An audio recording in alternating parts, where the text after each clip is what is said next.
I've been a family physician since the early 1980s when I graduated from Oregon Health Sciences University.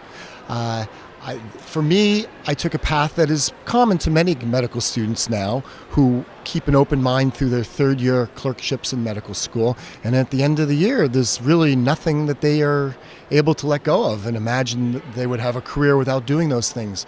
I found that similar path. In my case, I was interested in pediatrics and family practice, and I loved pediatrics, but then sure enough, I loved obstetrics. I couldn't imagine not delivering babies anymore. I loved taking care of older people and chronic illnesses. I loved psychiatry. I loved everything that I did. So at the end of the day, it really wasn't possible to give those things up. So it was the only choice that I could have logically made so that I would have felt good about what I was doing for the rest of my career.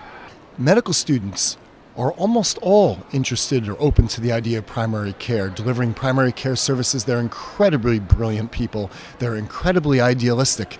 And then our system does its number on them, including influencing them to choose fields that perhaps might be more lucrative. It's just not fair. It's not fair to the students. Students at that point, as much as they may know about the world, do not have the larger financial perspective. They don't yet know that really what that's about. As Americans living in this country, they can be a family, they can choose to be a family physician if that's what their heart tells them to do, and they will live at the 95th percentile of wealth in this country if they have economic concerns.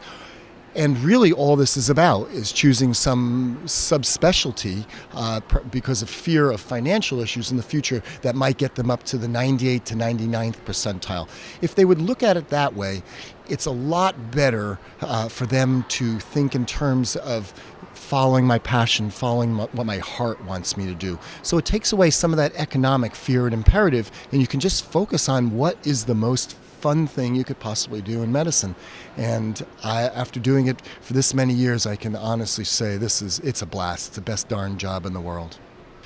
What young students need to remember is that their idealism is at stake here, and that they would need to do whatever it is that they need to do to stay as idealistic as they are to have gotten this far in the process.